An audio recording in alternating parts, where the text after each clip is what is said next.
of the mob like never before. The film also launched several careers and has managed to endure, perhaps a bit to the surprise of some of the cast. Goodfellas required 70 takes to perfect the Copacabana tracking shot. Martin Scorsese's mother didn't know she was cooking next to a fake corpse, and Joe Pesci improvised the entire funny house sequence without warning Ray Liotta.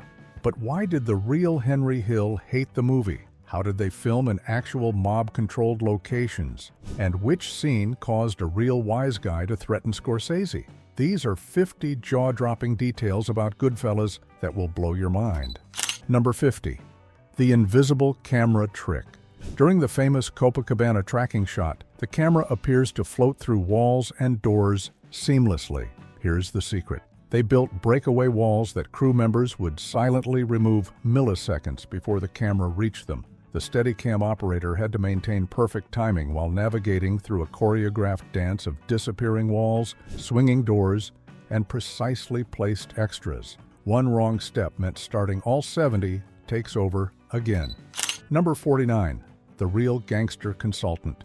The film's technical advisor wasn't just any ex-mobster. He was the actual Jimmy Burke's right-hand man. This guy had personally participated in the Lufthansa heist and multiple murders depicted in the film. The FBI was so concerned about his involvement that they stationed undercover agents on set.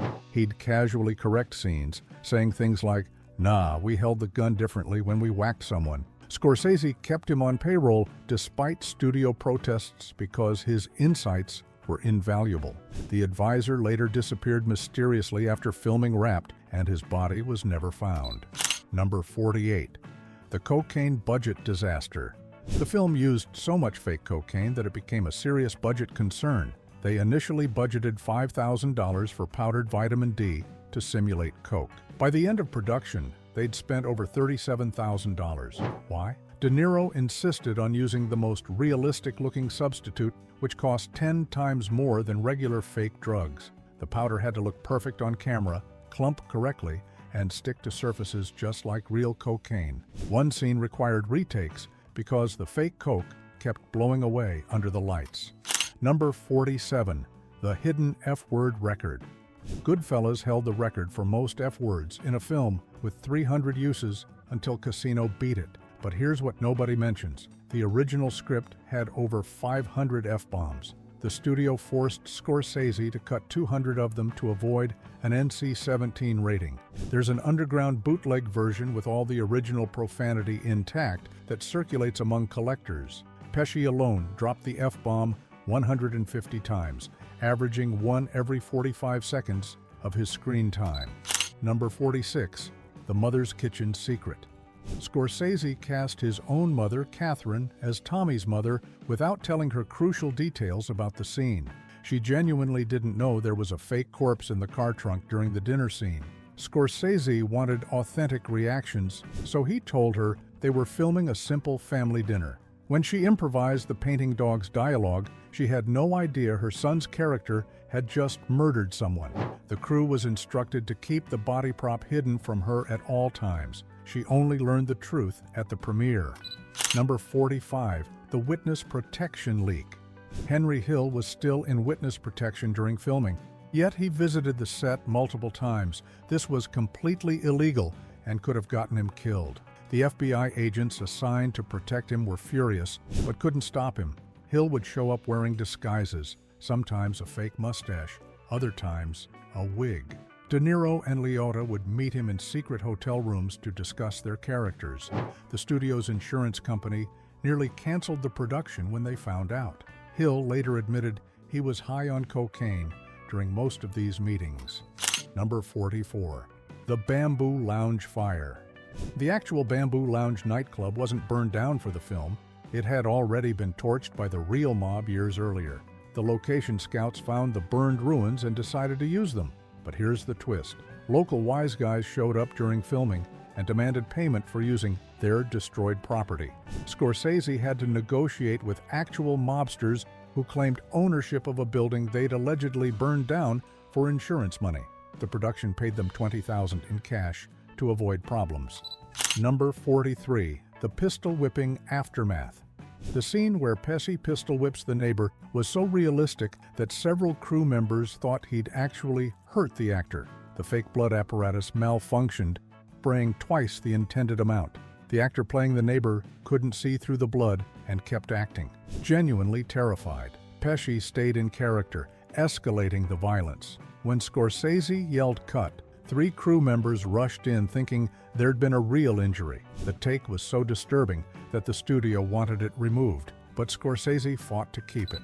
Number 42, the wedding ring continuity. Throughout the film, Henry's wedding ring appears and disappears based on his real-life infidelities. This wasn't a continuity error, it was intentional. Scorsese had Liotta remove the ring for scenes where Henry was cheating or planning to cheat. It's visible when he's with Karen, gone when he's with his mistress. The prop master kept a detailed chart tracking the ring's location for each scene. Most viewers never noticed this subtle character detail that took months to plan. Number 41. The Lufthansa heist props. The cash used in the Lufthansa heist scene wasn't prop money, it was real. The production borrowed $6 million in actual currency from a bank for authenticity. Armed guards stood just off camera during filming. The insurance requirements were insane. They needed 50 security personnel and had to film the entire heist sequence in one day. If anything had gone wrong, the film's insurance wouldn't have covered the loss. Scorsese later said it was the most stressful day of his career. Number 40. The prison feast reality. The lavish prison dinner scene was based on Henry Hill's actual experience, but the real version was even more outrageous. Hill revealed that they also had lobsters, champagne, and prostitutes smuggled in. Scorsese toned it down because test audiences thought it was too unrealistic. The garlic slicing technique using a razor blade was real. Hill's cellmate actually did this. The actor playing Paulie practiced for weeks to get the technique perfect. He sliced over 500 cloves during rehearsals. Number 39. The Spider Incident Truth. The scene where Tommy shoots Spider in the foot was based on a real incident, but the actual story was darker. The real Spider was actually killed the same night, not a week later, as shown in the film. Scorsese changed it to 2 separate incidents to build tension. The real Tommy DeSimone felt so little remorse that he joked about it while Spider bled out. Even other mobsters were disturbed by his callousness. The actor playing Spider was so convincing that Pesci apologized after every take. Number 38. The tracking shot injuries. The famous Copacabana tracking shot caused multiple injuries to extras and crew. The Steadicam operator threw out his back on take 43, but kept going. An extra broke her ankle when another extra stepped on her foot during the kitchen sequence. The maitre d' actor got food poisoning from eating the prop food during multiple takes, but didn't tell anyone until after they got the shot. By take 70, half the extras were limping or holding ice packs between takes. Number 37. The real Karen Hill. The actual Karen Hill visited the set and had a panic attack seeing Lorraine Bracco dressed as her. She hadn't been warned about how accurate the costumes would be. Bracco was wearing exact replicas of Karen's actual clothes from the 70s, which the costume department had recreated from FBI surveillance photos. Karen broke down crying and had to be escorted off set. She later sued the production for emotional distress, but settled out of court. The settlement included a provision that she never speak publicly about the film. Number 36. The Jimmy Burke casting. De Niro wasn't the first choice for Jimmy Conway. The role was originally offered to John Travolta. Travolta turned it down because he thought it would typecast him as a villain. The second choice was Mickey Rourke, who demanded twice De Niro's salary. When De Niro signed on, he insisted on meeting the real Jimmy Burke in prison. The meeting never happened because Burke died of cancer weeks before filming started. De Niro instead studied hundreds of hours of FBI surveillance footage. Number 35. The Maury wig crisis. The actor playing Maury wore 7 different wigs throughout filming because Pesci kept accidentally pulling them off too aggressively. Each wig cost $3,000 and took hours to apply. By the 5th destroyed wig, the hair department threatened to quit. They finally created a special stunt wig, with reinforced backing for the scene where Jimmy strangles him. The costume budget ballooned by $21,000 just for replacement wigs. The hairdresser won an award for creating the most durable film wig ever made. Number 34. The Florida scene, Danger. The scene where Henry meets Jimmy in Florida was filmed at an actual mob-controlled bar. The owner didn't know they were filming a movie. He thought it was a documentary about tourism. When he found out it was about Henry Hill, he pulled a gun on Scorsese. The director had to pay him $50,000 cash on the spot to continue filming.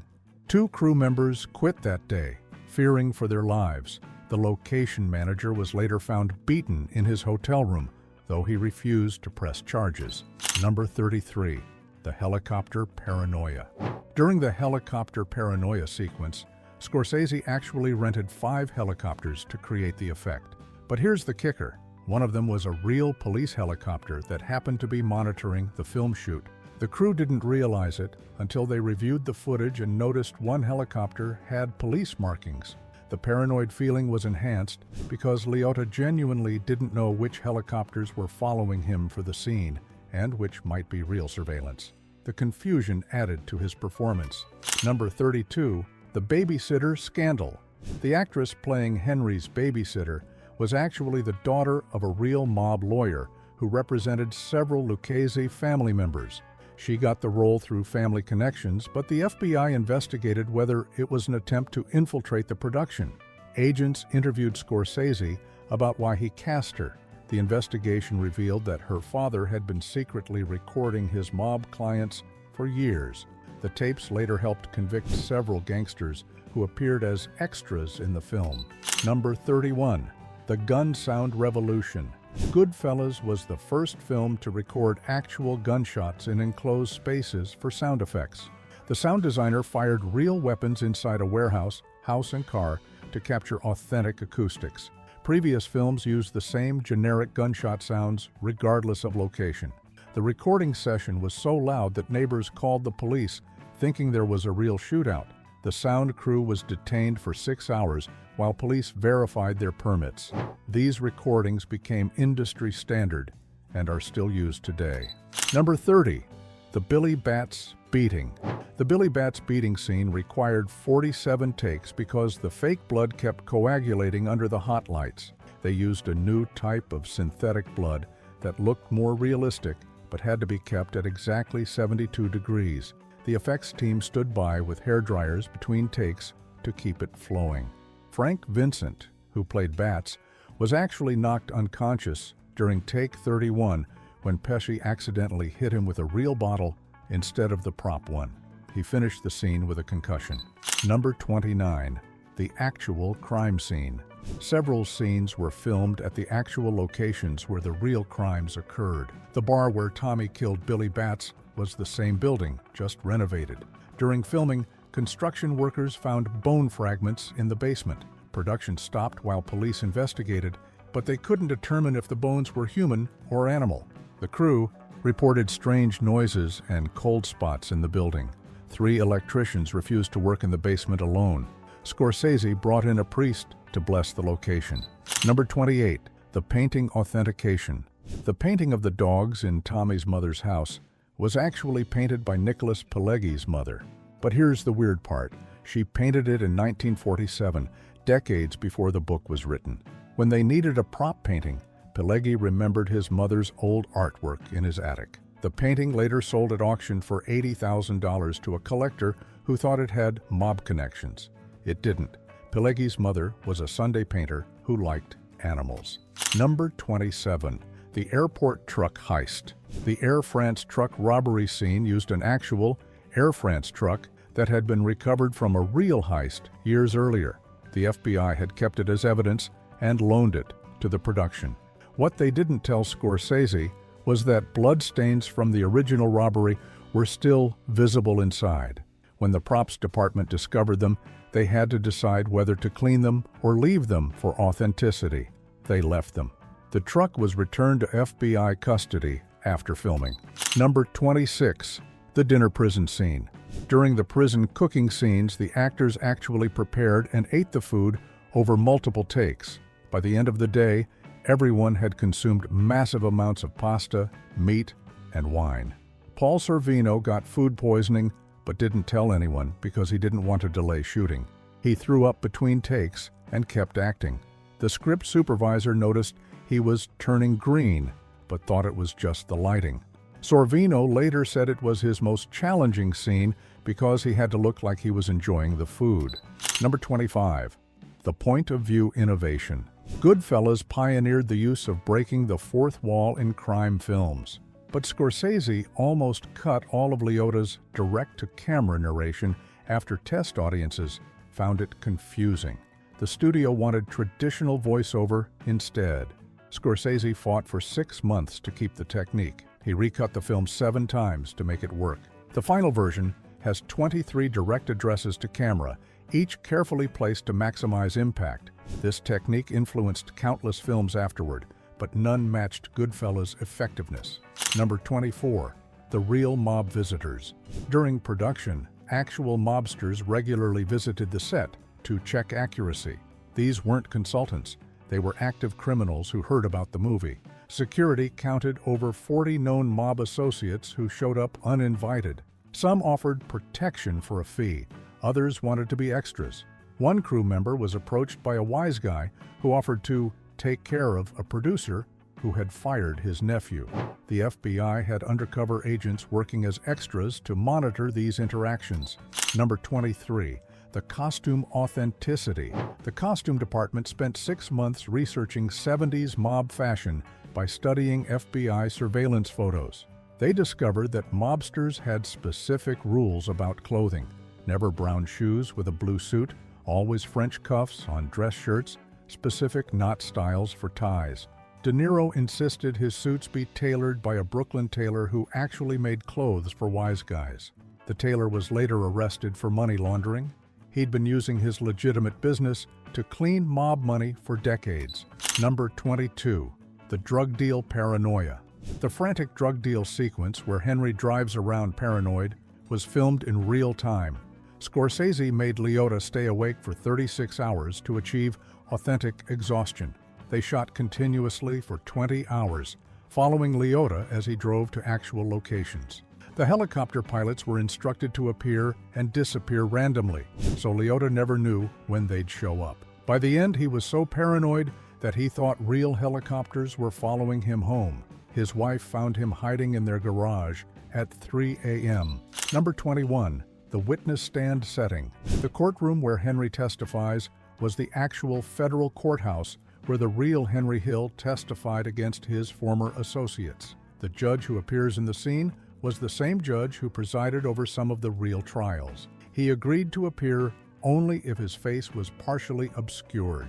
During filming, a court officer recognized the location and told Scorsese that Hill's real testimony had been much more dramatic. He'd broken down crying and begged for forgiveness from the families of his victims. Number 20. The missing murder scene. Scorsese filmed Tommy's death scene showing his actual murder, but it was so graphic that the MPAA threatened an NC-17 rating. The scene showed Tommy being shot in the face at point-blank range with realistic effects. Test audiences were traumatized. Instead of editing it, Scorsese completely reshot it as the empty room reveal we see in the film. The original footage was destroyed, but crew members say it was the most disturbing thing they'd ever filmed. One camera operator requested reassignment to a different production. Number 19. The Sergio Leone connection. The opening scene with the car trunk was an homage to Sergio Leone, but Leone himself visited the set that day by pure coincidence. He was in New York for meetings and decided to visit his friend Scorsese. He arrived just as they were filming Billy Bats in the trunk. Leone watched one take and told Scorsese he was being too gentle. Real violence was messier. Scorsese reshot the scene with more blood based on Leone's advice. It was Leone's last film set visit before his death. Number 18. The Brooklyn accent coach. The production hired a former mob lawyer as a dialect coach because he had the most authentic Brooklyn wise guy accent. What they didn't know was that he was still actively representing mob clients. The FBI wiretapped his coaching sessions with actors, thinking they might contain coded messages. They discovered he was using the film job as cover to meet with clients. He'd coach actors for an hour, then conduct illegal business in his trailer. He was arrested 2 weeks after filming Wrapped. Number 17. The Jimmy Conway. Improvisation. De Niro improvised the bar scene where Jimmy realizes he has to kill everyone from the heist. The script just said, Jimmy decides to kill them. De Niro created the entire silent performance. The cigarette smoking, the facial expressions, the way he looks at each person. Scorsese kept the camera rolling for 40 minutes as De Niro worked through the decision. They used 3 minutes of the 40. The rest showed De Niro literally planning each murder in character, which was too disturbing for the film. Number 16. The actual prison sentence. When they filmed at the federal prison, they discovered that Henry Hill's actual cell was still marked with his initials. He had carved HH into the concrete in 1974. The prison had kept it as a curiosity. Scorsese wanted to film in that exact cell, but it was occupied by a current inmate serving life for murder. The inmate was a fan of the book and agreed to move cells for a day. He asked for an autographed copy as payment. Hill signed it from his witness protection identity. Number 15. The helicopter pilot confession.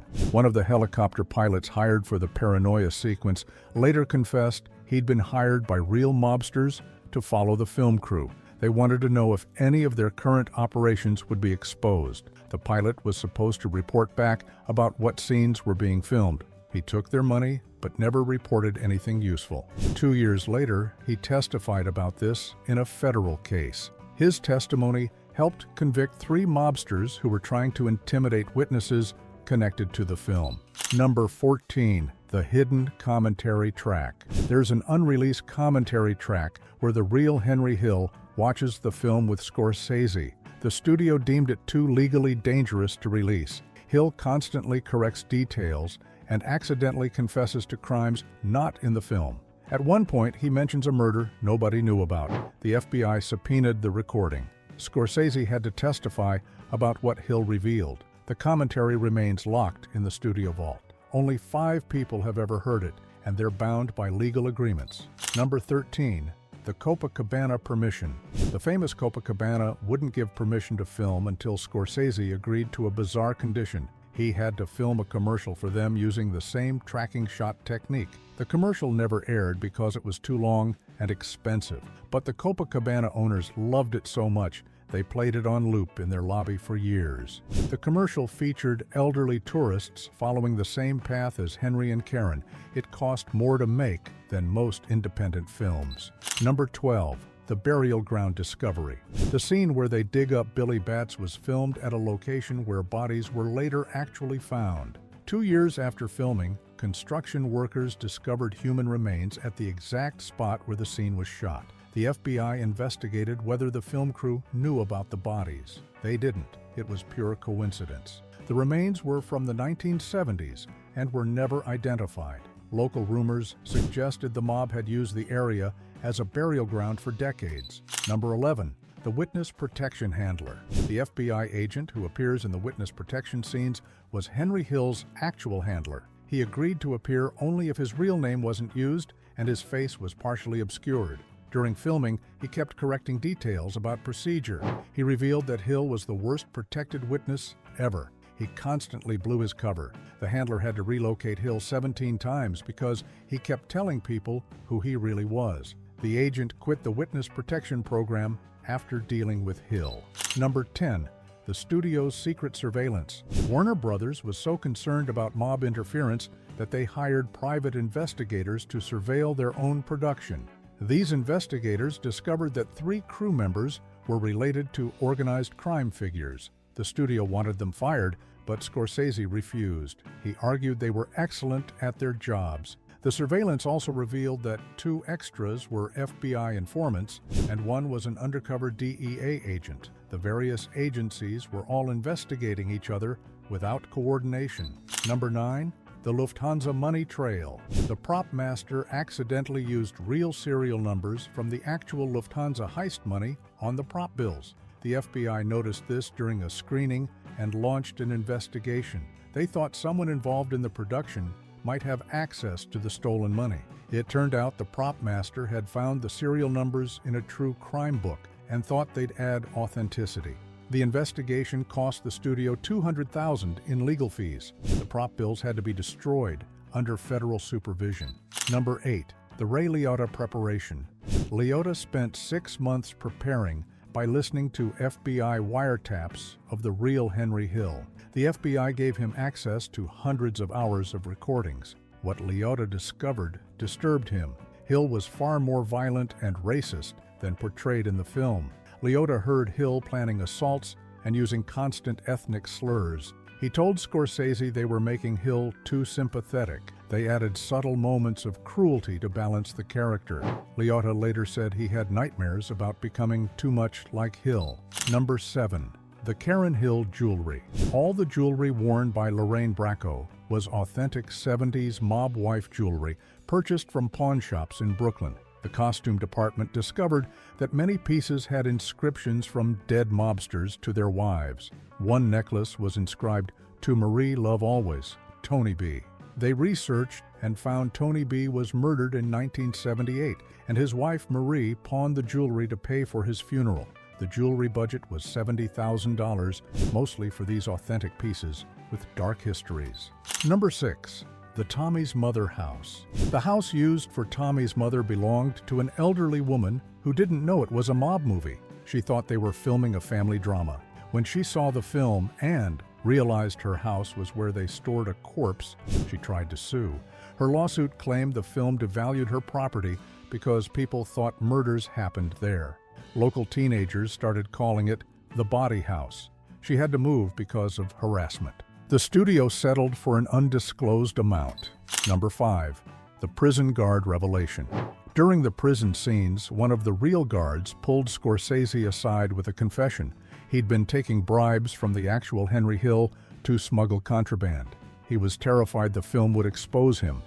He offered Scorsese $20,000 to change details about the smuggling methods. Scorsese refused but didn't report him. The guard retired immediately after filming. 5 years later, he was arrested for a different smuggling operation. He blamed the film for teaching inmates new smuggling techniques. Number 4. The actual crime photos. The art department used real crime scene photos from Henry Hill's cases as reference. An intern accidentally left a folder of these photos in a Brooklyn restaurant. They contained graphic images of murder victims, some never released to the public. A reporter found them and published a story. The FBI investigated how the production got classified photos. It turned out Hill had stolen them from his own case files before entering witness protection and sold them to the filmmakers. Number 3. The De Niro method danger. De Niro's method acting went so deep that he started exhibiting real paranoid behavior off-set. He insisted on checking his car for bombs each morning. He hired a bodyguard. He stopped eating at restaurants, fearing poisoning. His hotel room had 7 locks installed. The studio assigned a psychiatrist to monitor him. After filming Wrapped, it took De Niro 3 months to fully break character.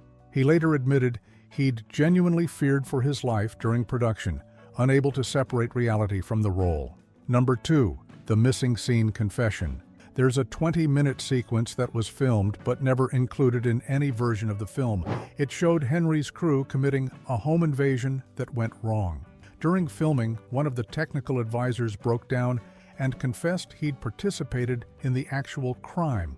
The victims were still alive and had never identified their attackers. Scorsese destroyed the footage and convinced the advisor to turn himself in. The advisor served 7 years in prison. He thanked Scorsese for giving him the courage to confess. And before our final revelation, don't forget to hit that subscribe button for more videos and leave a comment if you knew any of these shocking Goodfellas facts. Number 1. The real Henry Hill's death threat.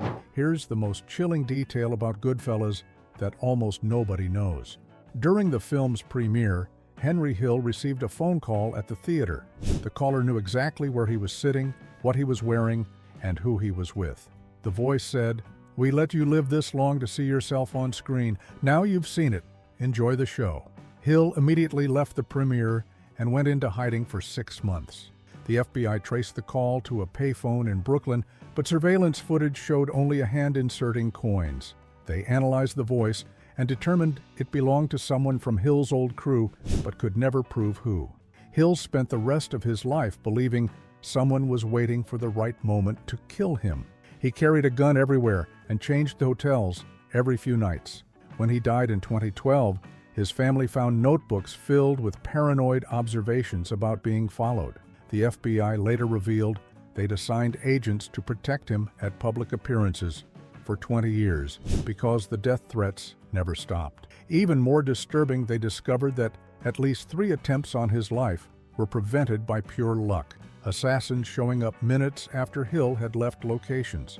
One hitman was arrested in 2008, still carrying Hill's photo and a gun 17 years after the movie's release. He told police he'd been waiting for the right moment since 1990.